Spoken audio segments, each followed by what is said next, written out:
Hello, എല്ലാവർക്കും റെയിൽവേയുടെ audio book study ക്ലാസ്സിലേക്ക് സ്വാഗതം. ഈ ക്ലാസ് ഓണാക്കി വെച്ചുകൊണ്ട് നിങ്ങൾ ഹെഡ്ഫോണോ അല്ലെങ്കിൽ സ്പീക്കറിലോ ഇട്ട് നിങ്ങളുടെ ജോലി തുടർന്നോളുക. ഒപ്പം തന്നെ ഇത് ശ്രദ്ധിക്കുകയും ശ്രദ്ധിച്ചതിന് ശേഷം നിങ്ങൾ ഇതിൻ്റെ നോട്ട്സ് കാണാതെ എഴുതാൻ ശ്രമിക്കുകയും ചെയ്യുക. സംശയം വരുമ്പോൾ മാത്രം വീഡിയോ പ്ലേ ചെയ്യുക. ഇതാണ് ഈ ഒരു പഠന രീതിയുടെ ഉദ്ദേശം. അപ്പോൾ നമുക്ക് തുടങ്ങാം. ഇന്ന് പഠിക്കുന്ന ഹിസ്റ്ററി ഭാഗം എന്ന് പറഞ്ഞാൽ ഇൻഡസ് വാലി അഥവാ ഹാരപ്പൻ സംസ്കാരം അല്ലെങ്കിൽ ബ്രോൺസ് ഏജ് സിവിലൈസേഷൻ എന്നൊക്കെ വിളിക്കുന്ന ഭാഗമാണ്. 2700 BC മുതൽ 1700 BC വരെയാണ് ഇതിന്റെ കാലം. ചെമ്പും വെളുത്തിയും കൂടി ചേർന്ന ബ്രോൺസ് അഥവാ വെങ്കലം എന്ന ലോഹം ഉപയോഗിക്കുന്ന കാലമാണിത്. അതുകൊണ്ട് തന്നെയാണ് ബ്രോൺസ് ഏജ് സിവിലൈസേഷൻ ഇതിനെ വിളിക്കുന്നത്. 1856 ഇന്നത്തെ പാകിസ്ഥാനിലെ മുൾട്ടാനിൽ നിന്നും ലാഹോറിലേക്ക് അന്ന് ബ്രിട്ടീഷുകാർ ഒരു റെയിൽവേ പാത പണിയുകയായിരുന്നു. റെയിൽവേ പാതയ്ക്ക് വേണ്ടി സ്ഥലം എടുത്ത് കുഴിച്ചപ്പോൾ അവരൊരു സംഗതി കണ്ടു. ചുട്ട ഇഷ്ടികകൾ മണ്ണിനടിയിൽ നിന്നും അവർക്ക് ലഭിക്കുകയുണ്ടായി. പക്ഷെ അന്നത് അവർ ഇത്ര കാര്യമാക്കിയില്ല. അത് നിരത്തി വെച്ച് അതിന് മുകളിൽ പാളങ്ങൾ വെച്ചുകൊണ്ട് അവർ റെയിൽവേ പാത നിർമ്മിച്ചു കഴിഞ്ഞു.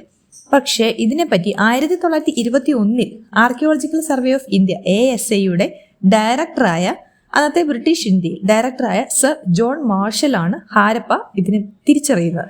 അതായത് ഈ ചുട്ട ഇഷ്ടിക കിട്ടിയ സ്ഥലം ഒരു പുരാതന സ്ഥലമാണെന്നും അവിടെ പണ്ട് ആളുകൾ ജീവിച്ചിരുന്നെന്നും അതിൻ്റെ അവശിഷ്ടങ്ങളും തെളിവുകളും അവിടുന്ന് ലഭിക്കുമെന്നും മനസ്സിലായ ഒരു ആർക്കിയോളജിസ്റ്റ്, ഒരു പ്രമുഖനായ അല്ലെങ്കിൽ ഒരു വിദഗ്ധനായ ആർക്കിയോളജിസ്റ്റ് ആയിരുന്നു സർ ജോൺ മാർഷൽ. അദ്ദേഹമാണ് ASIയുടെ ഡയറക്ടർ. 1921 ബ്രിട്ടീഷ് ഇന്ത്യയിലെ കാര്യമാണ്. അദ്ദേഹമാണ് ഇതിനെ തിരിച്ചറിയും ഇതിന് ഹാരപ്പ എന്ന് പേര് നൽകുകയും ചെയ്യുന്നത്. അപ്പോൾ ആദ്യം കണ്ടുപിടിച്ച ഇത് ഹാരപ്പ ആയതുകൊണ്ട് ഇതിനെ ഹാരപ്പ സിവിലൈസേഷൻ എന്ന് അല്ലെങ്കിൽ ഹാരപ്പൻ സംസ്കാരം എന്ന് നമ്മളതിനെ പേരിട്ടതിന് ശേഷമാണ് പിന്നീടാണ് ഇതിനോട് ചുവട് പിടിച്ച് ഒരുപാട് ഇൻഡസ് വാലി സിവിലൈസേഷൻ എന്ന് പറഞ്ഞാൽ കണ്ടുപിടിച്ചവർ അമ്പരന്ന് പോകും വിധം ഒരുപാട് കിലോമീറ്ററുകൾ കണക്കെ കിടക്കുകയാണ് ഈ സിന്ധു നദിയുടെ സംസ്കാരം എന്ന് നമ്മൾ പേരിട്ട്.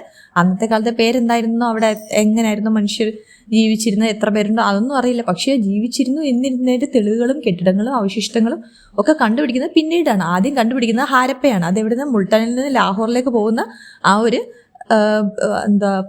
കൺസ്ട്രക്ഷൻ നടന്ന ആ സ്ഥലത്താണ് നമ്മൾ ഈ ഹാരപ്പ കണ്ടുപിടിക്കുന്നത്. അപ്പോൾ ഹാരപ്പൻ സംസ്കാരം എന്ന ആ കണ്ടുപിടിച്ച സൈറ്റിനൊരു പേര് നൽകി. പക്ഷേ ഇതിനോട് ചുവട് പിടിച്ച് ഇനിയും ഒരുപാട് വലിയ സൈറ്റുകൾ, അതിനോട് കിലോമീറ്റർ കണക്ക് ഇത് നീണ്ടു കിടക്കുന്ന അവരെ അന്ന് അറിഞ്ഞില്ല. അതുകൊണ്ടാണ് അന്ന് ഹാരപ്പൻ സംസ്കാരം എന്ന് പേര് ഇട്ടത്.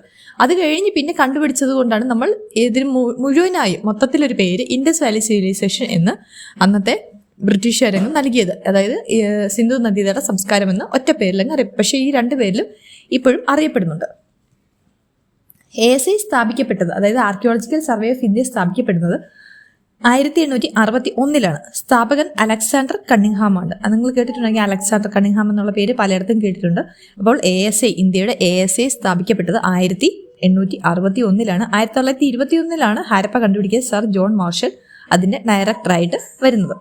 ഇന്ത്യൻ പുരാവസ്തു ശാസ്ത്രത്തിന്റെ പിതാവ് എന്നറിയപ്പെടുന്ന ആളാണ് അലക്സാണ്ടർ കണ്ണിങ്ഹാം. കാരണം അദ്ദേഹമാണ് നമുക്ക് ഇന്ത്യയിൽ ഒരു ആർക്കിയോളജിക്കൽ ഡിപ്പാർട്ട്മെന്റ് അല്ലെങ്കിൽ ആർക്കിയോളജിക്ക് വേണ്ടിയിട്ട് ഒരു സ്ഥാപനം, ഒരു ബ്രാഞ്ച് അല്ലെങ്കിൽ അങ്ങനെ ഒരു സംവിധാനം തുടങ്ങിത്തരുന്നത് നമുക്ക് അലക്സാണ്ടർ കണ്ണിങ്ഹാം ആണ്. അതുകൊണ്ട് തന്നെ അദ്ദേഹത്തിനെ അറിയപ്പെടുന്നത് ഇന്ത്യൻ പുരാവസ്തു ശാസ്ത്രത്തിന്റെ പിതാവ് എന്ന് തന്നെയാണ്.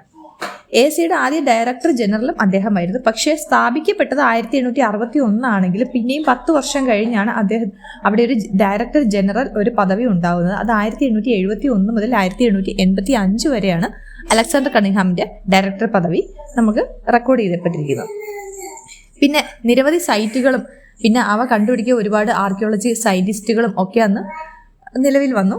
അതായത് നിലവിൽ വന്നു എന്നല്ല, നിരവധി സൈറ്റുകൾ കണ്ടുപിടിച്ചു. അത് കണ്ടുപിടിച്ചത് അന്നത്തെ കുറേ ആർക്കിയോളജിക്കൽ സയന്റിസ്റ്റുകളാണ്. അവരുടെ പേരുകൾ, അതായത് സൈറ്റിന്റെ പേരും അത് കണ്ടുപിടിച്ച ആൾക്കാരുടെ പേരും അതിന്റെ വർഷവും അതിന്റെ ഒരു ക്രമത്തെ പറയാം. അതിനെപ്പറ്റിയുള്ള കഥകൾ ഒരുപാട് ഹിസ്റ്ററി ഡിഗ്രിക്ക് ഹിസ്റ്ററി പഠിച്ചവർക്കറിയാം. അതെന്ന് പറഞ്ഞാൽ ഓരോരുത്തരുടെയും എടുത്തു കഴിഞ്ഞാൽ അവർ കണ്ടുപിടിച്ചതും പിന്നെ അതെങ്ങനെ കണ്ടുപിടിച്ചു, എന്തൊക്കെ കിട്ടിയെന്നുള്ള വലിയ കഥകളാണ്. പക്ഷെ നമുക്ക് റെയിൽവേയുടെ സിലബസിനകത്ത് അത്ര ഡീറ്റെയിൽ ആയിട്ട് പഠിക്കണ്ട. എങ്കിലും ഏൻഷ്യന്റ് ഇന്ത്യ എന്ന കാലഘട്ടത്തിൽ നമ്മൾ ഇതൊക്കെ അറിഞ്ഞേ പറ്റൂ. അത് ഇമ്പോർട്ടൻ്റ് ആയിട്ടുള്ള പ്രീവിയസ് ഇയർ ക്വസ്റ്റ്യൻസിന്റെ ബലത്തിലും അഥവാ അത് മാത്രമല്ല സിലബസിൽ പറഞ്ഞിട്ടുള്ളതുമായ ഒരു ഇമ്പോർട്ടൻറ്റ് സെക്ഷൻസ് മാത്രം പറഞ്ഞു പോകാം. അപ്പം നമുക്കറിയേണ്ട ആവശ്യങ്ങൾ മാത്രം. നമുക്കിപ്പോൾ കഥ അറിയണമെങ്കിൽ യൂട്യൂബിൽ നിങ്ങൾ എടുത്ത് നോക്കിക്കഴിഞ്ഞാൽ നിങ്ങൾക്ക് ഏത് കഥ വേണമെങ്കിലും കിട്ടും, എവിടുത്തെ ഹിസ്റ്ററി വേണമെങ്കിലും നിങ്ങൾക്ക് കിട്ടും. അങ്ങനെ അറിയാൻ താല്പര്യമുള്ള അങ്ങനെ ആ ഒരു കഥ വെച്ച് തന്നെ പഠിക്കുക. പക്ഷേ നമുക്ക് ഇമ്പോർട്ടൻ്റ് ആയിട്ടുള്ള പോയിന്റ്സ് മാർക്ക്, അതായത് റാങ്ക് മേക്കിംഗ് ക്വസ്റ്റ്യൻസിന് വേണ്ടിയിട്ട് മാത്രം നമ്മൾ നോക്കി നോക്കി പോവുക എന്നുള്ളൊരു സിലബസാണ് ഞാൻ ഇവിടെ ഫോളോ ചെയ്യുന്നത്. അതുകൊണ്ട് ദയവേത് ഈ ഹിസ്റ്ററിയുടെ മുഴുവൻ ചരിത്രം അറിഞ്ഞ് പഠിക്കണം എന്ന ആഗ്രഹമുള്ളവർ ഈ ഓഡിയോ ബുക്ക് കൊണ്ട് അധികം നിങ്ങൾക്ക് കാര്യമുണ്ടെന്ന് തോന്നില്ല. കാരണം ഇത് എക്സാമിന് വേണ്ടി മാത്രമുള്ള ഒരു പോർഷനാണ് ഈ പറയുന്നത്. അപ്പം അതുകൊണ്ടാണ് ഞാൻ പറഞ്ഞത് സൈറ്റുകളും അവ കണ്ടുപിടിച്ച ആൾക്കാരും ആ വർഷങ്ങളും ഞാനിപ്പോൾ പറയാൻ പോവുകയാണ്. അല്ല അതിന് പുറകിലുള്ള കഥയൊന്നും പറയുന്നില്ല. പിന്നെ ഇപ്പോൾ ഇത്രയും പറഞ്ഞ ഒരു കഥ പോലെ, ചെറിയൊരു കഥ പോലെ പറഞ്ഞത് അതിനകത്തൊരു കുറച്ച് പോയിന്റ്സ് ഉള്ളത് വരുന്നത് കൊണ്ട് അത് പ്രീവിയസ് ഇയർ ക്വസ്റ്റ്യൻസ് കണ്ടതാണ് കേട്ടോ. ഈ ASAയുടെ ഡയറക്ടർ ആയിട്ടുള്ള സ്ഥാപകനായിട്ടുള്ള അലക്സാണ്ടർ കണ്ണിങ്ഹാം ആണെന്നും 1861 ഇത് സ്ഥാപിച്ചതെന്നും കൊടുത്തിട്ട് ഇദ്ദേഹം ഡയറക്ടർ ജനറൽ ആയത് എന്ന് ചോദിച്ചിട്ട് ഈ 1861 1871 ഒക്കെ കൊടുത്തു. അപ്പോൾ സ്വാഭാവികമായിട്ടും ഇതിനെപ്പറ്റി ഡീറ്റെയിൽ ആയിട്ട് അറിയാത്തവർ ASA സ്ഥാപിച്ച ഇദ്ദേഹമാണ് 1861 ഫസ്റ്റ് ഡയറക്ടർ ഇദ്ദേഹമാണെന്ന് പറയാം. പക്ഷേ ഇത് 10 വർഷം കഴിഞ്ഞിട്ടാണ് ഇദ്ദേഹം ഡയറക്ടർ ആയെന്നുള്ളത് അറിയുന്നില്ല. അപ്പോൾ എന്താണ് തെറ്റായ ഓപ്ഷൻ തിരഞ്ഞെടുക്കുക. അപ്പോൾ അങ്ങനെയുള്ള അതുകൊണ്ടാണ് ഞാനിത് ഇച്ചിരി ഡീറ്റെയിൽ ആയിട്ട് പറഞ്ഞത്. സോ നമുക്ക് ഇമ്പോർട്ടൻറ്റ് പോയിന്റ്സിലേക്ക് വരാം. ഹാരപ്പ എന്ന സൈറ്റ് കണ്ടുപിടിക്കുന്നത് ദയാറാം സാഹ്നി എന്നാണ്. അപ്പോൾ ഹാരപ്പ എന്ന് തിരിച്ചറിയുന്നതും പേര് നൽകുന്നതും ഒക്കെ സർ ജോൺ മോർഷൻ ആണെങ്കിലും സൈറ്റ് കണ്ടുപിടിക്കുന്നത് അദ്ദേഹത്തിൻ്റെ ഒരു അസിസ്റ്റന്റ്, ഒരു സയന്റിസ്റ്റ്, അസിസ്റ്റന്റ് എന്ന് നമുക്ക് വിളിക്കാം. അദ്ദേഹമാണ് ദയാറാം സാഹ്നിയാണ്. 1921 പാകിസ്ഥാനിലാണ് ഇത് കണ്ടുപിടിക്കുന്നത്. മോഹൻജദാരോ നമ്മൾ കേട്ടിട്ടുണ്ടല്ലേ. മോഹൻജദാരോ ഹാരപ്പായോ ഒക്കെ പാട്ടുകളിൽ കൂടെ അല്ലാതെയൊക്കെ നമുക്കറിയാം. മോഹൻജദാരോ RD ബാനർജിയാണ് 1922 പാകിസ്ഥാനിൽ കണ്ടുപിടിക്കുന്നത്. ലോതൽ എന്ന് പറയുന്നത് ഏറ്റവും ഇമ്പോർട്ടൻ്റ് ആയിട്ടുള്ള ഒരു സൈറ്റാണ്. ഇനി അങ്ങോട്ട് പോകുന്തോറും ലോതൽ ഒരുപാട് നമ്മൾ കേൾക്കും. ലോതലിനെ പറ്റി ഒരുപാട് ക്വസ്റ്റ്യൻസുകളും വന്നിട്ടുണ്ട്. സോ ലോതൽ എന്നത് ഗുജറാത്തിലാണ്. അത് നിങ്ങൾ മസ്റ്റായിട്ട് ഓർത്തിരിക്കുക. ലോതൽ എന്നത് ഗുജറാത്തിലാണ്. ഇമ്പോർട്ടൻ്റ് ആണ് ലോതൽ. SR റാവു ആണ് ലോതൽ കണ്ടുപിടിക്കുന്നത്. 1954 ഗുജറാത്തിൽ SR റാവു ആണ് ലോതൽ കണ്ടുപിടിക്കുന്നത്. എന്നാണ് 1954.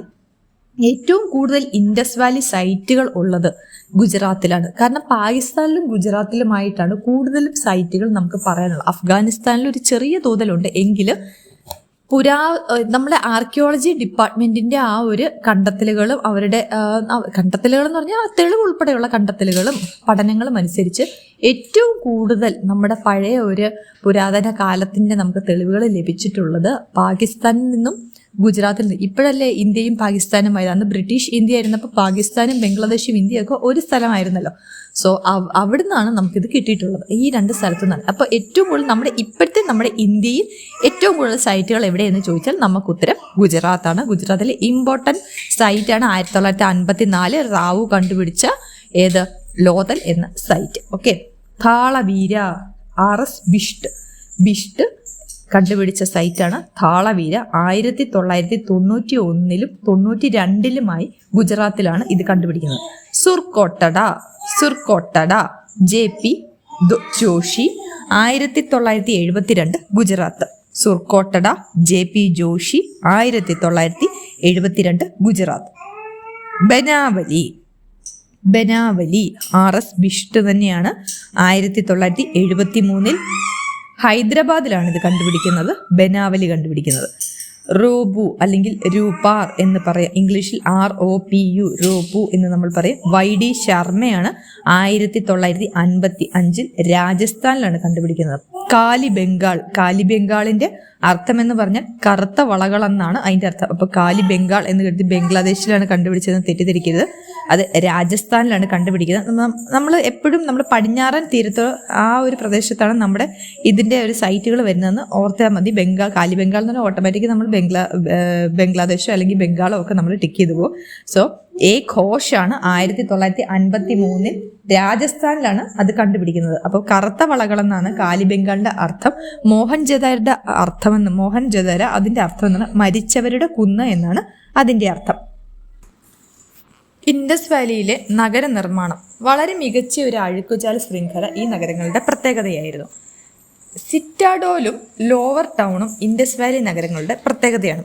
അതായത് സിറ്റാഡൽ എന്ന് പറഞ്ഞു കഴിഞ്ഞാൽ ഒരു സ്ഥലത്ത് നമ്മളിപ്പോൾ ഒരു സിറ്റി എന്ന് വെച്ചോ, ആ സിറ്റിയിൽ നടുക്കൊരു വലിയ ഒരു മുനിസിപ്പാലിറ്റി, ഒരു കെട്ടിടമോ അല്ലെങ്കിൽ ഒരു മോളോ എന്തെങ്കിലും, അതിന് ചുറ്റും അതിനെ ചുറ്റിപ്പറ്റി താമസിക്കുന്ന ചെറിയ ചെറിയ വീടുകളും പിന്നെ കച്ചവട സ്ഥാപനങ്ങളും ഒക്കെ അതിന് ചുറ്റിനുമാണ്. ഒരു റൗണ്ടാണെന്ന് വിചാരിക്കുക. അപ്പം നടുക്കെന്താണ്?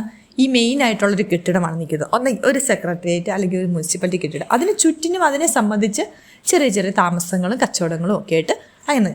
അപ്പോൾ അതാണ് ഇൻഡസ് വാലിയിലെ ഒരു ടൗൺ എന്ന് നമുക്ക് പറയാവുന്നതാണ്. അങ്ങനെ അനേകം ടൗണുകളുണ്ട്. അപ്പം ഒരു സ്ഥലത്തെ കാര്യമാണ് പറയുന്നത്.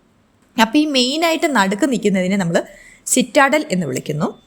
എന്നാൽ ചുറ്റുമുള്ള ചെറിയ ചെറിയ ഇതിനെ എല്ലാം കൂടെ ചേർത്ത് ലോവർ ടൗണും എന്ന് വിളിക്കുന്നു. അപ്പോൾ ഇൻഡസ് വാലിയിലെ എല്ലാ വിധത്തിലുള്ള എല്ലാ നഗരങ്ങളും നമ്മൾ കണ്ടുപിടിച്ചിട്ടുള്ള ഇങ്ങനെയാണ്, സിറ്റാഡലായിട്ടും ലോവർ ടൗണുകളായിട്ടും. ഇത് മെയിനായിട്ടൊരു അപ്പോൾ അന്നത്തെ രാജഭരണത്തിൻ്റെയോ അല്ലെങ്കിൽ ആ നാട് ഭരിച്ചവരുടെയോ അവരുടെ ഒരു തലവൻ്റെയോ ഒക്കെ വീടായിരിക്കാം അല്ലെങ്കിൽ ഒരു കോട്ടയായിരിക്കാം നടുക്ക് കണ്ടിട്ടുള്ളത്. അതിന് ചുറ്റിപ്പറ്റി ബാക്കിയുള്ള സാധാരണക്കാരായ ജനങ്ങൾ കച്ചവടവും ജീവിതവും ഒക്കെ ആയിട്ട് കഴിഞ്ഞു പോകുന്നു. അത് അവരുടെ ഒരു പ്രദേശം, ഒരു നഗരം, അങ്ങനെയായിരിക്കും അന്ന് അവർ ജീവിച്ചിട്ടുണ്ടാകുക. അപ്പോൾ സിറ്റാഡലും ലോവർ ടൗണും ഇൻഡസ് വാലി നഗരങ്ങളുടെ പ്രത്യേകതയാണ്. കോട്ട പോലെ കെട്ടിയ ഉയർന്ന ഭാഗമാണ് സിറ്റാഡൽ. ഇതെപ്പോഴും നമ്മൾ വെസ്റ്റ് സൈഡിലായിട്ടായിരിക്കും കാണുന്നത്. കൃഷി ചെയ്തിരുന്ന വിളകൾ, അവരുടെ അന്നത്തെ കാലത്തെ പ്രധാനമായിട്ടും കൃഷി ചെയ്തിരുന്ന വിളകൾ ഏതൊക്കെയാണെന്ന് നമുക്ക് തെളിവ് ലഭിച്ചിട്ടുള്ളത്. പ്രധാനമായിട്ടും ചോദിക്കുന്ന ഏറ്റവും മെയിനായിട്ട് അവരെന്താണ് കൃഷി ചെയ്തിരുന്നതെന്ന് ചോദിക്കുകയാണെങ്കിൽ അതിൻ്റെ ഉത്തരം ഗോതമ്പാണ്. ഗോതമ്പ് മാത്രമാണ് ഏറ്റവും കൂടുതലും ഏറ്റവും പ്രധാനമായിട്ടും അവർ കൃഷി ചെയ്തതെന്ന് നമുക്കിതുവരെ തെളിവുകൾ ലഭിച്ചിട്ടുള്ളത്. പിന്നെ ഉള്ളവരുടെ കൃഷി നെല്ല്, ബാർലി, കടുക്, എള്ള്. ഇവർക്ക് തീരെ അറിയാതിരുന്നൊരു കൃഷി കരിമ്പായിരുന്നു.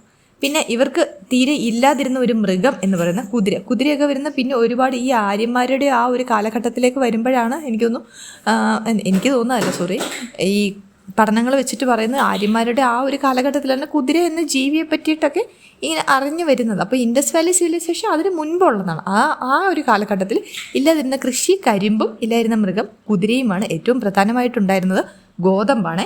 ഗോതമ്പിന് പുറകെ നെല്ലും ബാർലിയും കടുകും എള്ളും കൃഷി ചെയ്തിട്ടുണ്ട്.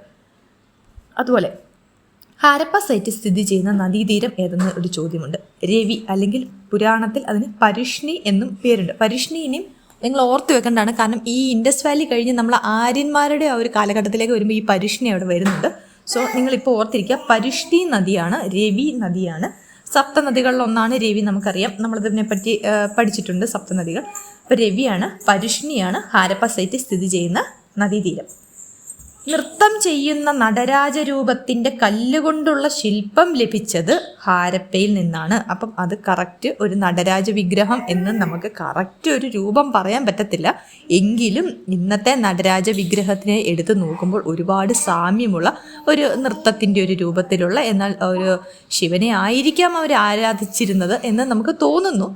ആര്യന്മാരുടെ കടന്നുവരവോടുകൂടിയായിരിക്കും മറ്റുള്ള ദേവതാ സങ്കല്പങ്ങളും ഒക്കെ ഇന്ത്യയിലേക്ക് അല്ലെങ്കിൽ ഭാരതത്തിലേക്കോ, ഭാരതം എന്നൊക്കെ പേരിട്ടത് ആര്യമായി ആയിരിക്കാം, ഈ ഒരു ഭൂമിയിലേക്ക് കടന്നു വരുന്നത്. അപ്പോൾ അതിനു മുൻപേ ഈ ഒരു കാലഘട്ടത്തിൽ അവർ പൂജിച്ചിരുന്നത് എന്ന് നമ്മൾ കരുതുന്നത് നമുക്ക് കിട്ടിയിട്ടുള്ളൊരു ശില്പം നടരാജ രൂപത്തിലായിരുന്നു. അതും കല്ലുകൊണ്ടുള്ള, നൃത്തം ചെയ്യുന്ന നടരാജ രൂപത്തിൻ്റെ കല്ലുകൊണ്ടുള്ള ശില്പം ലഭിക്കുന്നത് എവിടെ നിന്ന്? ഹാരപ്പയിൽ നിന്നുമാണ് ലഭിക്കുന്നത്. അതിൻ്റെ ഒരു ഫോട്ടോസൊക്കെ നിങ്ങൾ ഗൂഗിൾ ചെയ്ത് നോക്കിയാൽ ധാരാളം ഫോട്ടോസ് കാണും. എല്ലാ ഫോട്ടോസും നിങ്ങൾ എടുത്തു നോക്കണം. ഓക്കെ, നിങ്ങൾ ഈ ക്ലാസ് കേട്ട് കഴിഞ്ഞ് നിങ്ങൾ നോട്ട്സ് എഴുതുക. ഒരു 2-3 മിനിറ്റ് ഈ ക്ലാസ് കേട്ടിട്ട് നിങ്ങൾ നോട്ട്സ് എഴുതണേ. നോട്ട്സ് പോയിന്റ് ബൈ പോയിന്റ് ആയിട്ട് തന്നെ എഴുതണം. എഴുതി കഴിഞ്ഞിട്ട് നിങ്ങൾ പിന്നെ ലാസ്റ്റ് ഫൈനൽ നോട്ട്സ് എല്ലാം ഒന്നുകൂടെ വായിച്ച് നോക്കിയതിന് ശേഷം ഓരോ നോട്ട്സ് പിന്നെ ഒന്നുകൂടെ വായിക്കുമല്ലോ. നമ്മൾ ഒരു നോട്ട്സ് ഫുള്ള് എഴുതി കഴിഞ്ഞാൽ, ഇന്നത്തെ ക്ലാസ്സിൻ്റെ നോട്ട്സ് മൊത്തം എഴുതി കഴിഞ്ഞാൽ നിങ്ങൾ ആ നോട്ട്സ് ഒന്ന് മൊത്തം ഇരുന്ന് വായിക്കണം. നിങ്ങൾ ജോലിയൊക്കെ തീർന്നിട്ടേ നിങ്ങളൊന്ന് വായിക്കണം. വായിച്ചു കഴിഞ്ഞിട്ട് പിന്നെ എന്ത് ചെയ്യണമെന്ന് അറിയാം, പിന്നെ നിങ്ങൾ ഒന്നുകൂടി വായിക്കണം. അന്നേരം വായിച്ച സമയം ഒന്ന് ഓർത്തുകൊണ്ട് നിങ്ങൾ ഉറങ്ങുന്നതിന് മുന്നേ വായിക്കുന്നെങ്കിൽ ഉറക്കം വരുന്നത് വരെ ഇതൊക്കെ ഒന്ന് ഓർത്തുകൊണ്ട് കിടന്നിട്ട് നിങ്ങൾ പിന്നെ അത് ഒന്നുകൂടെ വായിക്കണേ. പിറ്റേ ദിവസമോ അല്ലെങ്കിൽ വൈകിട്ടോ എപ്പോഴാണെന്ന് വെച്ചാൽ ഒന്നുകൂടെ വായിക്കുമ്പോൾ നിങ്ങൾ എന്ത് ചെയ്യുന്നത് വെച്ചാൽ മൊബൈൽ എടുത്തിട്ട് ഗൂഗിൾ എടുത്തിട്ട് ഇതിൻ്റെയൊക്കെ ഓരോ ഇപ്പോൾ ഞാൻ പറഞ്ഞ നടരാജ വിഗ്രഹത്തിൻ്റെ അല്ലെങ്കിൽ ഹാരപ്പ സൈറ്റിൻ്റെയൊക്കെ ഫോട്ടോസൊക്കെ ഒന്ന് എടുക്കുക. അപ്പം നമ്മൾ ഓട്ടോമാറ്റിക്കായിട്ട് പിന്നീട് വായിക്കും, നമുക്ക് പിക്ചർ ഓർമ്മ വരും. പിക്ചറൈസേഷനാണ് എപ്പോഴും നമുക്ക് പഠിക്കാൻ നല്ലത്. ഓക്കെ, അപ്പം ഞാനിങ്ങനെ ഈ വീഡിയോക്കിൻ്റെ ഇടയിൽ തന്നെ ഇത് പറയുന്നത് വെച്ചാൽ നിങ്ങൾക്കൊന്ന് ക്യാച്ച് ചെയ്യാൻ വേണ്ടിയിട്ടാണ്, അല്ലാതെ ഇങ്ങനെ വെറുതെ ഇങ്ങനെ പറഞ്ഞ് വേദാന്തം പറയുകയല്ല. ഓക്കെ, നിങ്ങൾക്കത് ഉപകാരപ്പെടുമെന്ന് വിചാരിച്ചിട്ടാണ് പറയുന്നത്. പിന്നെ അടുത്ത പോയിന്റ്, രണ്ടാമതായി കണ്ടെത്തിയ സിന്ധു നദീതട സൈറ്റ് ഏതാണ്? മോഹൻജദാരോ. സിന്ധു നദീതീരത്ത് രണ്ടാമതായി കണ്ടെത്തിയ സിന്ധു നദീതട സൈറ്റ് സിന്ധു നദിയുടെ കരയിൽ തന്നെ മോഹൻജദാരോയാണ്. മരിച്ചവരുടെ കുന്ന് എന്നറിയപ്പെടുന്ന മോഹൻജദാരോയാണ് കണ്ടെത്തിയത്. ഗ്രേറ്റ് ബാത്ത് എന്നറിയപ്പെടുന്ന കുളിക്കട ഉള്ള നഗരം. നമ്മൾ ഹിസ്റ്ററി ഹൈസ്കൂളിലൊക്കെ പഠിച്ചിട്ടുണ്ട്. അതിനകത്ത് ഏറ്റവും ഇമ്പോർട്ടൻ്റ് ആയിട്ട് നമ്മൾ പഠിച്ചിട്ടുള്ളതാണ് ഗ്രേറ്റ് ബാത്ത്. അതിൻ്റെയൊക്കെ പടമൊക്കെ പുസ്തകത്തിലൊക്കെ ഉണ്ട്. ഇപ്പോഴും SCERTയുടെ പുസ്തകങ്ങൾ എടുത്താൽ കാണാവുന്നതാണ് എനിക്ക് തോന്നുന്നത്. ഗ്രേറ്റ് ബാത്ത് എന്നറിയപ്പെടുന്ന അത് ഒരുപാട് പേർക്ക് ഒരു സമയം തന്നെ കുളിക്കാനുള്ള സൗകര്യങ്ങൾ എല്ലാം ഉണ്ടെങ്കിൽ വലിയൊരു കുളം ഗ്രേറ്റ് ബാത്ത് ഇൻഡസ് വാലിയിൽ ഉണ്ടായിരുന്നു. Bronze statue of dancing girl, ഒരു നൃത്തം ചെയ്യുന്ന പെൺകുട്ടിയുടെ വെങ്കലത്തിലുള്ള പ്രതിമ കിട്ടിയത് ഇവിടെ മോഹൻജദാരോയിൽ നിന്നാണ്. പ്രൈസ്ഡ് കിങ് സ്റ്റാച്യു, അതായത് പുരോഹിത രാജാവ്, ഒരു മൊട്ടത്തലൻ, ഒരു രാജാവും അല്ല ഒരു പുരോഹിതനുമല്ല എന്നുള്ള രീതിയിലൊരു നമുക്ക് അങ്ങനെ ഒരു ഫീൽ ചെയ്യുന്ന ഒരു ഇതാണ്. അതുകൊണ്ടായിരിക്കും അതിനെ പ്രൈസ്ഡ് കിങ്, അതായത് പുരോഹിത രാജാവ് എന്ന് വിളിക്കുന്നത്. അപ്പം ഇതെല്ലാം ലഭിക്കുന്നത് മോഹൻജദാരോയിൽ നിന്നാണ്. ധാന്യപ്പുരയുടെ അവശിഷ്ടം, അതായത് ഗ്രാനറി എന്ന് പറയുന്ന അവർക്ക് അവരുടെ കൃഷിവിളകളൊക്കെ സൂക്ഷിച്ചിരുന്ന സ്ഥലമാണ്. അതിൻ്റെ അവശിഷ്ടം കണ്ടെത്തിയത് മോഹൻജദാരോയിൽ നിന്നാണ്. അപ്പം മോഹൻജദാരോ കഴിഞ്ഞ് അടുത്തത് ലോഥലാണ്. ഗുജറാത്തിലെ ലോഥലാണ്. ഭോഗാവോ നദിക്കരയിലെ തുറമുഖ നഗരമാണ് ലോഥൽ. ഭോഗാവോ എന്ന് പറയുന്ന ഗുജറാത്തിലെ ഭോഗാവോ നദിക്കരയിലെ ഗുജറാത്തിലെ ഒരു സൈറ്റാണ് ലോഥൽ. ഒരു തുറമുഖ നഗരമാണ് ലോഥൽ. ഡോക്യാർഡിൻ്റെ അവശിഷ്ടങ്ങൾ അവിടെ കണ്ടെത്തിയിരുന്നു. അതായത് ഡോക്യാർഡ് എന്ന് പറഞ്ഞാൽ നമുക്ക് ഇപ്പോൾ ഈ പത്രത്തിലൊക്കെ നമ്മൾ വിഴിഞ്ഞത്തിനെ പറ്റിയൊക്കെ വായിക്കുമ്പോൾ നമുക്കറിയാം ഡോക്യാർഡ് എന്ന് പറഞ്ഞാൽ സ്വാഭാവിക ആഴം കൂടിയ സ്ഥലം, കപ്പൽച്ചാലൊക്കെ അടുക്കാനായിട്ട്. അപ്പം അത് ആഴം കൂട്ടി എടുക്കുകയൊക്കെ ചെയ്യും, മണലെടുത്തിട്ട് കപ്പലെടുക്കാൻ വേണ്ടിയിട്ടൊക്കെ. വിഴിഞ്ഞത്തിൻ്റെ പ്രത്യേകത അവിടെ സ്വാഭാവിക ആഴം 20 മീറ്ററൊക്കെ ആണെന്നാണ് പറയുന്നത്. അതാണ് അതിൻ്റെ അതുകൊണ്ടാണ് വിഴിഞ്ഞത്തിന് ഇത്തിരി ഇമ്പോർട്ടൻസ്. അപ്പം നമ്മൾ പറയുന്നത് ഡോക്യാർഡിൻ്റെ അവശിഷ്ടങ്ങൾ ഈ ലോഥലിൽ, ഈ തുറമുഖ നഗരമായിരുന്ന ലോഥലിൽ കണ്ടെത്തിയിരുന്നു. അപ്പം അന്ന് ചരക്ക് നീക്കത്തിനുള്ള ആ ഒരു സാധ്യതയാണ് നമ്മൾ പറയേണ്ടത് അന്നത്തെ കാലത്തെ. ആനക്കൊമ്പ് കൊണ്ടുള്ള അളവുകോൽ, അതായത് മെഷറിംഗ് സ്കെയിൽ, ആനക്കൊമ്പ് വെച്ചിട്ട് ചെറിയ ഇതിൻ്റെ പ്രത്യേകത എന്താ അറിയോ? ഈ ലോഥലിൽ നിന്ന് കണ്ടെത്തിയതാണ് ആനക്കൊമ്പ് കൊണ്ടുള്ള അളവുകോൽ. അതെന്ന് പറഞ്ഞാൽ 1 മുതൽ 1+ has the smallest non decimal number, അതായത് ഡെസിമൽ നമ്പേഴ്സ് അതിനകത്ത് അടയാളപ്പെടുത്തിയിരുന്നത്. 1+ ആയിരുന്നു അതിൽ ഏറ്റവും സ്മോളസ്റ്റ് ആയിട്ടുള്ള. അതുപോലെ 1+ ആണ്, ഡെസിമൽ നമ്പേഴ്സാണ് അതിൽ അടയാളപ്പെടുത്തിയിട്ടുണ്ടായിരുന്നു. നമുക്ക് ഇന്ന് നമ്മളൊരു നോർമൽ സ്കെയിൽ എടുത്താൽ എങ്ങനെയാണോ നമുക്ക് ഒരു കംപ്ലീറ്റ് ഒരു സ്കെയിൽ എടുത്താൽ കാണുന്നത്, അതുപോലെ അന്ന് ആനക്കോല് വെച്ചിട്ടുണ്ടായിരുന്നു. ഒരു അളവ് കോൽ എന്ന് സ്കെയിൽ എന്ന് പറയാം അതിന്. അതിൽ കണ്ടെത്തിയിട്ടുണ്ടായിരുന്നു. അവിടെയാണ്, ആ സൈറ്റിലാണ്, ലോഥലാണ് കണ്ടെത്തിയിട്ടുള്ളത്. മെലൂഹ എന്നാണ് മെസപ്പൊട്ടാമിയൻ ഹാരപ്പൻ സംസ്കാരത്തെ വിളിച്ചിരുന്നത്. അപ്പം മെസപ്പൊട്ടാമിയ എന്ന് പറയുമ്പം അവർ ഹാരപ്പൻ സംസ്കാരത്തിനെ വിളിച്ചിരുന്നത് മെലൂഹ എന്നാണ്. ഇൻഡസ് വാലി സിവിലൈസേഷൻ്റെ ഭാഗമായ തുറമുഖ നഗരങ്ങൾ 3 ഉണ്ട്. അതിലൊന്നാണ് ഈ ലോഥൽ. രണ്ടാമത് വരുന്നത് ഖിരാസരയാണ്. ഖിരാസരയും വരുന്നത് ഗുജറാത്തിലാണ്. ഈ പേരൊക്കെ ഇച്ചിരി കട്ട് എഴുതുന്നു. അപ്പം നമ്മൾ അത് തന്നെ പറഞ്ഞുകൊണ്ട് അങ്ങ് ഇരിക്കണം. അപ്പോൾ പിന്നെ ആ കട്ടി അങ്ങ് മാറും. ഖിരാസര, ലോഥൽ, സുർക്കോട്ടട, ഇങ്ങനെ ചുമ്മാ അങ്ങ് പറഞ്ഞുകൊണ്ടിരിക്കും. എന്താ ഇപ്പം നമുക്ക് പേര് മാറ്റാൻ പറ്റത്തില്ലല്ലോ. ഇപ്പം നമ്മൾ കേരളത്തിലാണെങ്കിൽ നമുക്ക് ഈസി ആയിരുന്നു. പക്ഷേ എന്ത് ചെയ്യാം, ഗുജറാത്തിലേക്ക് ആകുമ്പോൾ നമ്മൾ പഠിച്ചേ പറ്റൂ. ലോഥൽ ഗുജറാത്ത്, ഖിരാസര ഗുജറാത്ത്, ബാലാക്കോട്ട് അത് നിങ്ങൾ കേട്ടിട്ടുണ്ടാവും. പാകിസ്ഥാനിലെ ബാലാക്കോട്ടിലാണ് മറ്റൊരു തുറമുഖ നഗരം ഉണ്ടായിരുന്നത്. അപ്പോൾ ഇതൊക്കെ എന്ന് പറഞ്ഞാൽ കടലിനോട് ചേർന്ന് കിടക്കുന്ന സ്ഥലങ്ങളാണ്. അതുകൊണ്ടാണ് തുറമുഖമൊക്കെ ഉണ്ടായത്. അപ്പം അങ്ങനെ ആലോചിച്ചത്, ബാലാക്കോട്ട് എന്ന് പറഞ്ഞാൽ ഇതുപോലെ കടലിനോട് ചേർന്ന്, അതിപ്പോൾ ഇന്നത്തെ പാകിസ്ഥാനാണ്. ഖിരാസരയും ലോഥലും ഒക്കെ കടലിലോട്ട് ഇറങ്ങിക്കിടക്കുന്ന ഭാഗങ്ങളാണ് ഗുജറാത്തിലെ. ടെറാക്കോട്ട കൊണ്ടുണ്ടാക്കിയ കലപ്പ ലഭിച്ച സൈറ്റ് ബനാവലി, ഹരിയാനയിലെ ബനാവലി. അപ്പോൾ ഇതൊരു ഇമ്പോർട്ടൻ്റ് ആണ്. ടെറാക്കോട്ട കൊണ്ട് കലപ്പ, അപ്പോൾ അന്ന് അവർ കലപ്പ ഉപയോഗിച്ചിരുന്നത്. അപ്പോൾ ഇതിന് ബനാവലി എന്ന് പറയുമ്പോൾ വലി എന്ന് പറയുമ്പോൾ വലിക്കുകയല്ലേ, അപ്പോൾ കലപ്പ വെച്ച് വലിക്കുകയാണ്. അപ്പോൾ അതങ്ങനെ ഒരു ക്ലൂ വെച്ചിട്ട് അങ്ങനെയൊക്കെ നമ്മൾ ചുമ്മാ ഒരു ലോജിക്കും ഇല്ലാത്ത മണ്ടൻ ക്ലൂ ഒക്കെ കണ്ടുപിടിക്കണം, നമ്മുടെ ആവശ്യമല്ലേ. അപ്പോൾ ബനാവലി എന്ന സൈറ്റിൽ നിന്നാണ് കലപ്പ, ടെറാക്കോട്ട കൊണ്ടുണ്ടാക്കിയ കലപ്പ. അപ്പോൾ എന്താണ്, നമ്മൾ അന്ന് അവർ കലപ്പ ഉപയോഗിച്ച് കൃഷി ചെയ്തിരുന്നു എന്നാണ് നമ്മൾ മനസ്സിലാക്കേണ്ടത്. അപ്പം ഹരിയാനയിൽ നിന്നാണ് ഇത് കണ്ടെത്തിയത്. ഹരിയാനയ്ക്ക് വളരെ ഇമ്പോർട്ടൻസ് പിന്നെ അടുത്ത കാലഘട്ടത്തിലേക്ക് വരും. കുരുക്ഷേത്ര യുദ്ധമൊക്കെ നടന്ന സ്ഥലമാണ് ഹരിയാന. അതിനെപ്പറ്റിയൊക്കെ പിന്നീട് പഠിക്കണം. അപ്പോൾ ഹരിയാനയിൽ ഇൻഡസ് വാലി സിവിലൈസേഷനിൽ ഹരിയാനയ്ക്ക് എന്തായിരുന്നു റോള്? ബനാവലിയിൽ നമ്മൾ കലപ്പ കണ്ടുപിടിച്ചിട്ടുണ്ട്. ഉഴുതുമറച്ച കൃഷിസ്ഥലത്തിൻ്റെ അടയാളങ്ങൾ, അതായത് ഫെറോ മാർക്സ് എന്നാണ് അതിനെ പറയുന്നത്. കണ്ടെത്തിയ സൈറ്റ് ഏതാണ്? കറുത്ത വളകളാണ്. രാജസ്ഥാനിലെ കറുത്ത വളകൾ ആരാണ്? കാലിബംഗാളിലാണ് കണ്ടുപിടിച്ചത്. ഉഴുതുമറിച്ച കൃഷിസ്ഥലത്തിൻ്റെ അടയാളങ്ങൾ കണ്ടെത്തിയത് കാലിബംഗാളിലാണ്. കാലിബംഗാൾ സ്ഥിതി ചെയ്യുന്ന നഗരമാണ് ഖഗർ എന്ന് പറയുന്നത്. കെ വെച്ചിട്ട് സ്റ്റാർട്ട് ചെയ്യണം. ഖഗർ. ഉഴുതുമറിച്ച കൃഷിസ്ഥലത്തിൻ്റെ അടയാളങ്ങൾ കണ്ടെത്തിയത് കാലിബംഗാളിലാണ്. കാലിബംഗാൾ സ്ഥിതി ചെയ്യുന്ന നഗരത്തിൻ്റെ പേരാണ്. രാജസ്ഥാനിലാണ്. ഖഗർ എന്നാണ് ആ നഗരത്തിൻ്റെ പേര്. തടി കൊണ്ട് നിർമ്മിച്ച ഓട സംവിധാനം കണ്ടെത്തിയ സൈറ്റാണ്. നോക്കണം, അന്നത്തെ ഓട സംവിധാനം നമ്മുടെ ഇന്നത്തെ ഓടയ്ക്ക് പോലും പലയിടത്തും തന്നെ 50% മൂടികളില്ല. തടി കൊണ്ട് നിർമ്മിച്ച ഓട സംവിധാനം, മൂടിയൊക്കെ ഉൾപ്പെടെ വൃത്തിയായിട്ട് നിർമ്മിച്ച ഒരു ഓട സംവിധാനം കണ്ടെത്തിയ സൈറ്റാണ് കാലിബംഗാൾ. ഫയർ അൽട്ടാർസ്, അതായത് തീ കത്തിക്കാനുള്ള പ്രത്യേക നിർമ്മിതികൾ അവിടെ കണ്ടെത്തിയിട്ടുണ്ട്. എവിടെയാണ്? കാലിബംഗാളിലും ലോഥലിലും ഇത് കണ്ടെത്തിയിട്ടുണ്ട്. ലോഥലിനെക്കാട്ടിലും കൂടുതൽ ഇമ്പോർട്ടൻ്റ് ആയിട്ട് പറയുന്നത് കാലിബംഗാളിലാണ്. തീ കത്തിക്കാനുള്ള പ്രത്യേക നിർമ്മിതികൾ ഫയർ അൾട്ടാർസ്, അതായത് ഫയർ ALTARS അൾട്ടാർസ് കണ്ടെത്തിയിട്ടുണ്ട് കാലിബംഗാളിൽ. അടുത്തത് സിറ്റാഡലും ലോവർ ടൗണും മിഡിൽ ടൗണും അടങ്ങിയ നഗരം. ഇത് 3 അതായത് സിറ്റാഡലുണ്ട്, അതിൻ്റെ ഇടയ്ക്കൊരു ടൗണുണ്ട് മിഡിൽ ടൗൺ, അത് കഴിഞ്ഞിട്ടൊരു ടൗണുണ്ട് ലോവർ ടൗൺ. ഇത് 3 കൂടെ ചേർന്ന് വലിയൊരു നഗരം കണ്ടെത്തിയിട്ടുണ്ട്. അത് ഗുജറാത്തിലാണ്, ധോളോവീരയിലാണ് കണ്ടെത്തിയത്. ധോളോവീരയിലാണ് ഈ 3 ചേർന്ന് വലിയൊരു പ്രദേശം കണ്ടെത്തിയത്. സിസ്റ്റേൺസ് ആൻഡ് റിസർവോയർസ്, അതായത് ജലം ശേഖരിക്കാനുള്ള സിസ്റ്റേൺസ്. സിറ്റാഡലിൻ്റെ സ്പെല്ലിംഗ് ഞാൻ പറയാം, CITADOL സിറ്റാഡൽ. അത് കഴിഞ്ഞ് lower town middle town. Okay, അത് കഴിഞ്ഞ് സിസ്റ്റേൺസും റിസർവോയറും, അതായത് CISTERNS. റിസർവോയറിൻ്റെ സ്പെല്ലിംഗ് നിങ്ങൾക്കറിയാം. റിസർവോയർ ജലം ശേഖരിക്കാനുള്ള ചെറിയ ടാങ്കാണ്. അതുപോലെ സിസ്റ്റേഴ്സ് എന്ന് പറഞ്ഞാൽ ജലം ശേഖരിക്കുന്ന വലിയ ടാങ്ക്. റിസർവോയർ എന്ന് പറഞ്ഞാൽ വലിയ സംഭരണിയാണ്. നമുക്കറിയാമല്ലോ, നമ്മൾ റിസർവോയർ, ഇടുക്കി റിസർവോയർ എന്നൊക്കെ നമ്മൾ കേട്ടിട്ടുണ്ട്. വലിയ സംഭരണി. മറ്റേ സിസ്റ്റേഴ്സ് നമ്മുടെ വീട്ടിലൊക്കെ പോലെ അല്ലെങ്കിൽ ഒരു പ്രദേശത്തേക്ക് വേണ്ടിയിട്ടുള്ള ഒരു ടാങ്കാണ്. റിസർവോയർ വലിയ സംഭരണിയാണ്. ഇത് രണ്ടും കണ്ടെത്തിയത് എവിടെയാണ്? ഈ ധോളോവീരയിലാണ്. അപ്പോൾ നമ്മൾ ഇങ്ങനെ ഊഹിക്കല്ല, നമ്മളിങ്ങനെ അങ്ങ് പഠിച്ചാൽ മതി.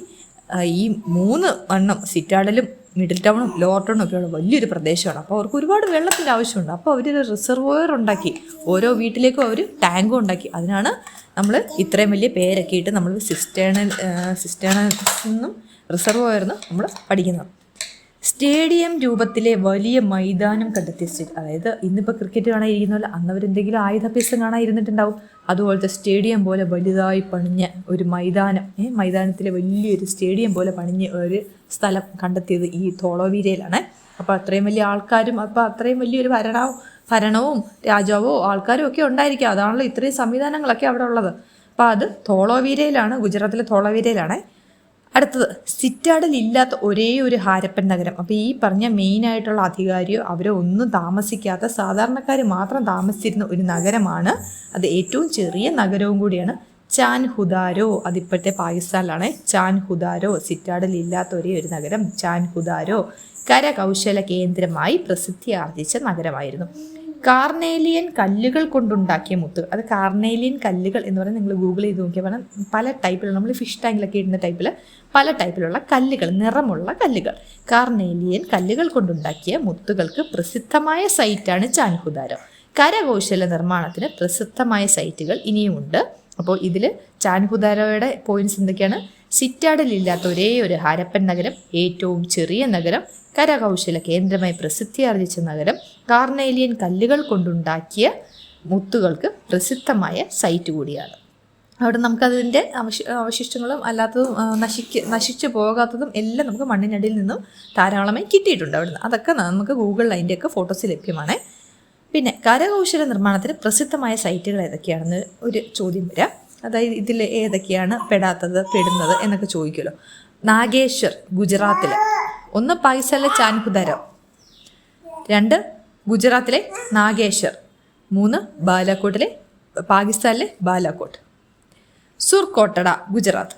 അനാർട്ട മൺപാത്ര സംസ്കാരത്തിൻ്റെ, നമ്മൾ ഒരുപാട് മൺപാത്രങ്ങൾ, അവരുടെ പല ചിത്രപ്പണികളും പല രൂപത്തിലുള്ള മൺപാത്രങ്ങൾ ഉണ്ടാക്കുന്ന ആ ഒരു കൾച്ചറിനെ പറ്റി നമ്മൾ കണ്ടെത്തിയിട്ടുണ്ട്. അപ്പോൾ ഓരോരുത്തർക്കും കണ്ടെത്തിയ വിവിധ പല തലത്തിലും പല രീതിയിലും ഒക്കെ ഉള്ളതായതുകൊണ്ട് നമ്മൾ ഓരോന്നിനും ഓരോ പേര് കൊടുത്തു. അപ്പോൾ അതൊക്കെ പഠിച്ചേ പറ്റത്തുള്ളൂ. സോ എന്താ പറയുക, ഇപ്പം നമ്മൾ ഗുജറാത്തിലെ സുർകോട്ടഡയിൽ നിന്ന് കണ്ടെത്തിയതാണ് അനാർട്ട മൺപാത്രം. നമ്മൾ ഇങ്ങനെ ഗൂഗിൾ ചെയ്താൽ മതി, അനാർട്ട പോട്ടറി കൾച്ചർ ഗുജറാത്ത് എന്ന് സുർകോട്ടഡ എന്ന് കൊടുത്തു കഴിഞ്ഞാൽ നിങ്ങൾക്ക് കറക്റ്റ് അതിൻ്റെ പിക്ചർ കിട്ടും. അനാർട്ട മൺപാത്ര സംസ്കാരത്തിൻ്റെ ചാൽക്കോലിത്തിക് ആ ഒരു ഏജിലെ അവശിഷ്ടങ്ങൾ കാണപ്പെട്ട സൈറ്റാണ് സുർകോട്ടഡ. JP ജോഷിയാണ് 1964 അത് കണ്ടെത്തിയത്. ഹാരപ്പൻ സംസ്കാരത്തിൽ കണ്ടെത്തിയ സീലുകളിൽ ഉൾപ്പെട്ടിരുന്ന മൃഗങ്ങൾ ഏതൊക്കെയാണെന്നൊരു ചോദ്യം വരാം. ഹാരപ്പൻ സംസ്കാരം കണ്ടെത്തുന്ന കൂട്ടത്തിൽ അവർക്ക് ഒരുപാട് അവരുപയോഗിച്ചിരുന്ന സീലുകളൊക്കെ നമ്മൾ കണ്ടെത്തിയിട്ടുണ്ട്. അപ്പം സീൽ എന്ന് പറഞ്ഞാൽ നമുക്കിപ്പോൾ അറിയാം, നമ്മളൊരു സീൽ അടിച്ചു കഴിഞ്ഞാൽ ഏതെങ്കിലും ഒരു ഗവൺമെൻറ് സ്ഥാപനത്തിന് അല്ലെങ്കിൽ ഒരു ഗസറ്റഡ് വ്യക്തിയുടെ ഒരു പേരുള്ളത് അപ്പോൾ സീലടിക്കുന്നു, ഗവൺമെൻറ് മുദ്രയൊക്കെ ഉൾപ്പെടെ അതാണ് നമ്മുടെ സീൽ. അതേ സീൽ തന്നെയാണ് അവർ ഉപയോഗിച്ചിരുന്നത്. പക്ഷേ അതിനകത്ത് അവർ മൃഗങ്ങളെയൊക്കെ ഉൾപ്പെടുത്തിയിരുന്നത്. അവർക്ക് അന്ന് അറിയാവുന്ന അവരുപയോഗിക്കുന്ന വിലപ്പെട്ടത് എന്ന് കരുതുന്ന അവരുടെ ഒരു ആഠ്യത്വത്തിൻ്റെയൊക്കെ പ്രതീകമായ മൃഗങ്ങളും പിന്നെ ചില ചിഹ്നങ്ങളോ അല്ലെങ്കിൽ എന്തെങ്കിലും ഒരു രൂപങ്ങളോ വരകളോ ഒക്കെയാണ് അവർ ഉപയോഗിച്ചിരുന്നത്. അപ്പോൾ ഹാരപ്പൻ സംസ്കാരത്തിൽ കണ്ടെത്തിയ സീലുകളിൽ ഉൾപ്പെട്ടിരുന്ന മൃഗങ്ങൾ ഏറ്റവും അധികം ഉണ്ടായിരുന്ന കാളയാണ്. അന്ന് ഏറ്റവും അധികം ആൾക്കാർ ഉപയോഗിച്ചിരുന്നത് കാളയാണ്. പിന്നെ ആന, കാണ്ടാമൃഗം, കടുവ, മാൻ, പിന്നെ യൂണിക്കോൺ. അതൊരു സാങ്കല്പിക മൃഗമാണ്. കുതിരയ്ക്ക് ഒരു കൊമ്പ് വെച്ചിട്ട് യൂണിക്കോൺ, നമ്മൾ ഈ പിള്ളേരുടെ കാർട്ടൂണിനകത്തൊക്കെ കാണുന്ന യൂണിക്കോൺ. അത് അവരുടെ എന്തെങ്കിലും ഒരു ഇമ്പോർട്ടൻ്റ് ആയിട്ടുള്ള എന്തെങ്കിലും ഒരു ദേവതാ സങ്കല്പം വല്ലതും ആയിരിക്കും, നമുക്ക് അറിഞ്ഞുകൂടല്ലോ. യൂണിക്കോൺ അതായിരുന്നു പിന്നെ ഉണ്ടായിരുന്നത്. സിന്ധു നദീതട നിവാസികളുടെ ആരാധനാമൂർത്തികൾ ആരൊക്കെയാണെന്നൊരു ചോദ്യം വന്നു കഴിഞ്ഞാൽ മദർ ഗോഡസിൻ്റെ ഒരു പ്രതിമ നമുക്ക് കിട്ടിയിട്ട് അതിനെപ്പറ്റി പറയാം. മദർ ഗോഡസ്, പശുപതി അതായത് പ്രോട്ടോ ശിവ എന്ന് നമ്മൾ പറയാം. രംഗപൂർ സൈറ്റിൽ നിന്നാണ് പ്രോട്ടോ ശിവയെ നമുക്ക് ലഭിക്കുന്നത്. കാളയെയും പീപ്പൽ വൃക്ഷത്തെയും ഇവർ ആരാധിച്ചിരുന്നതായിട്ട് തെളിവുകൾ ലഭിച്ചിട്ടുണ്ട്.